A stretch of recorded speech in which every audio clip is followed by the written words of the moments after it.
Okay, Chandler. You can do this.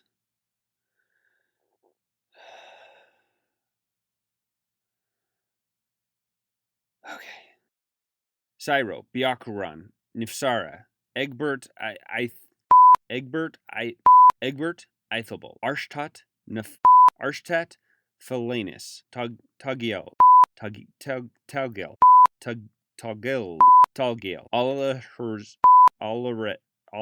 Allah's, Alhazred,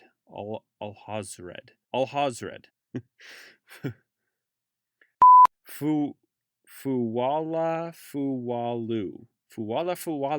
Yes. Hello and welcome to Who is Best, a show where I, Lo Claudine, take games that give you choices and rate those choices in a tier list. And today I have a monumental task. I will be compiling a tier list of all the characters in Suikoden 5. Now, I say all, but that's not entirely true.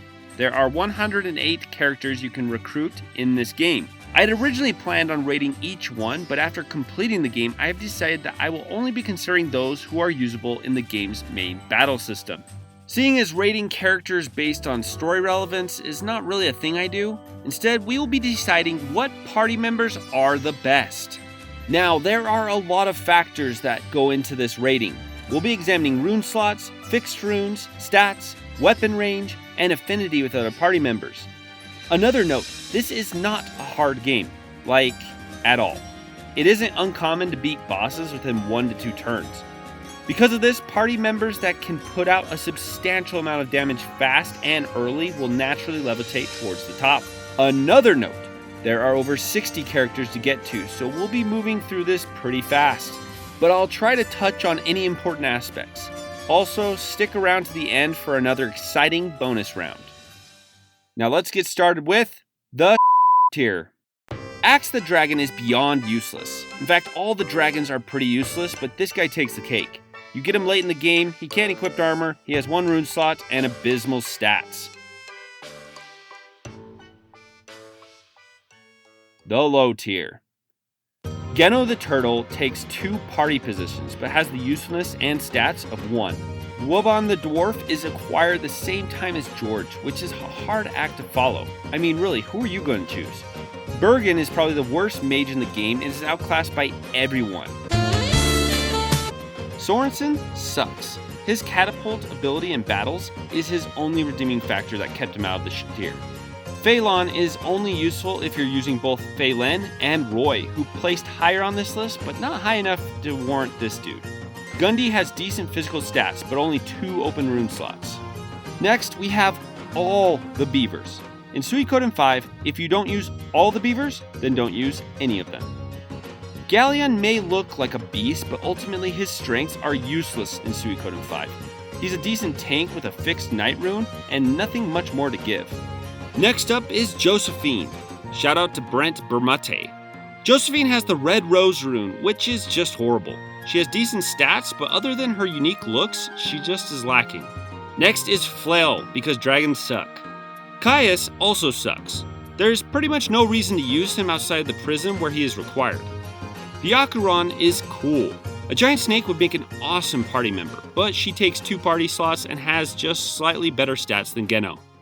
And that wraps up the low tier. We're going to break the mid tier up into 2 sections since we have a lot more to go. So let's move on to the lower mid tier. First up is Ahalzred, who is another middle tiered mage that is outpaced by other mages. Next is Resh, who has 2 fixed runes and again is outclassed by, you guessed it, Raven is a decent evasion tank, but like I said, why use a tank at all? Lu is a long-range multiple attack goddess that can be useful with the right team build. Subala is a decent character with 2 rune slots and medium-range weapon, but why would you use her over Lune, who is by far better in all aspects? I mean, she makes this point clear in the game. Next is Shun, who is a decent fighter but one of the last characters you recruit.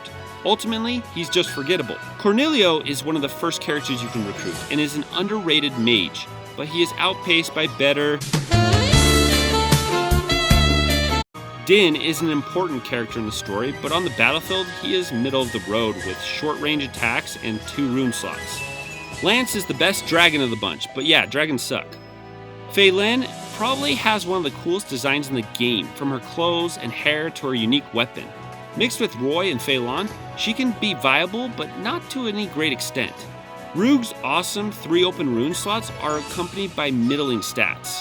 Nifsara is obtained late in the game and suffers the same issues as Shun. Kisara has a decent magic stat and boobs the size of meteors.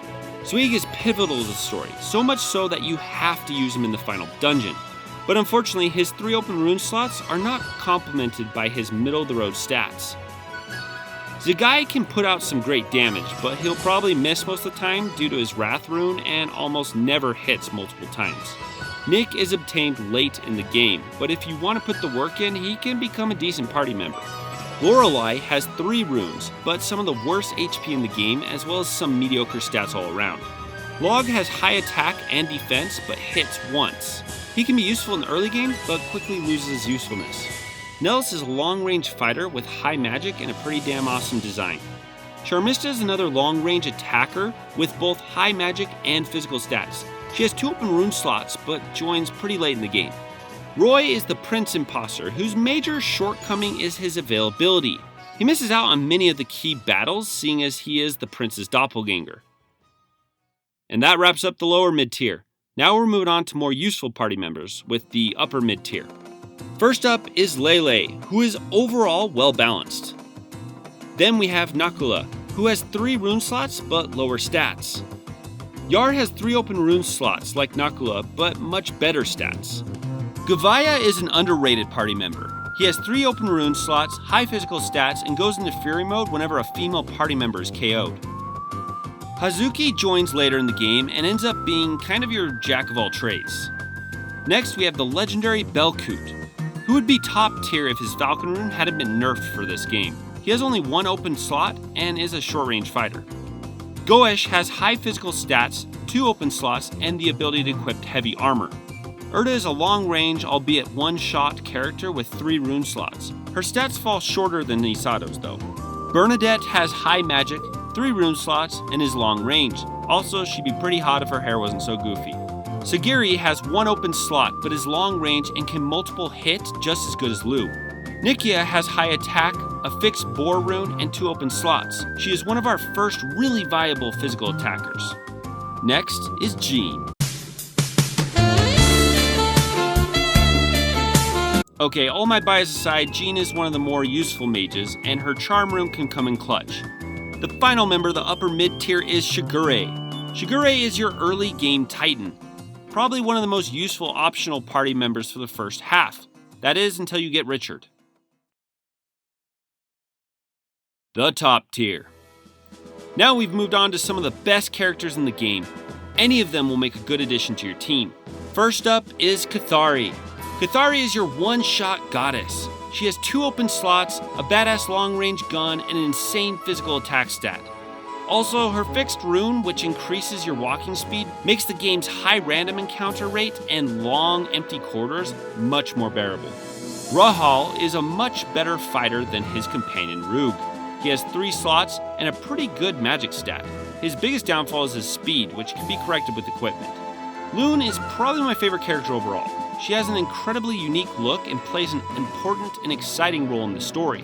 She is one of the first truly useful mage knights, having both a good magic and physical attack stat with 3 open rune slots. Norma can be built into whatever you want. She has 3 open slots and decently rounded stats. Also, she comes with one of the most broken characters in Suikoden history. Isato is the better version of Urda. He has the same long-range capabilities with 3 rune slots, but much better stats overall. Levi is annoying and not nearly as beautiful as other mages, but you can't deny that a high-tier magic user with 3 open rune slots doesn't open up a whole host of possibilities. Isabelle is one of your strongest close-range attackers. She has 2 open slots, and her single attack can do massive damage. Killy has been severely nerfed since Suikoden 2, but that doesn't mean he isn't a great character. With a long-range attack, great stats, and 3 open rune slots, there's not much to complain about. Vicky is one of the best mages in the game due to her skill, Chain Magic. She has 2 open slots and a fixed slot that brings a much-needed quick travel option to Suikoden 5's expansive map. Matthias has the best dialogue in the game. He literally only talks about killing people and sending them to the bottom of a river. He also has 3 open rune slots and incredibly high attack stat. Leon is required through most of the game and gains a very powerful rune towards the end. This leaves her with 2 open rune slots and amazing stats. Kyle is the second best magic knight in the game. He has 3 rune slots, high physical attack and magic attack, and goes into fury mode if any female character dies. Richard was a hard one to place. There is no doubt that he is absolutely broken with his insanely high parry, evade, and crit stats. You gain him early and at a much higher level than any of your other party members. That being said, he does start to level out towards the end, landing him in the top tier. The final member of the top tier is the man himself, George. George has the potential to be your best party member with 1 fixed killer rune, 2 open slots, insane stats, and a crazy Suikoden fanbase. But you get him late in the game and can't use him for the final boss fight, which is one of the only challenging fights in the game. The God tier. All of these characters are broken beyond belief and make Suikoden 5 a cakewalk. The first is Zurase. Zurase is the best mage in the game, period. Her stats are incredible, her rune is fantastic, and with the right setup she can one-shot most bosses. Miyakis is the best damage dealer in the game. She has the highest potential of all party members to deal out multiple hits and crits. You can build her as a mage as well, but that would be a waste. Give her power, boost, and double edge runes, and watch your enemies cower. Next on the list is the Prince. The Prince has the Dawn Rune, amazing stats, incredible synergy with your other party members, multiple uses, and is accessible the whole time.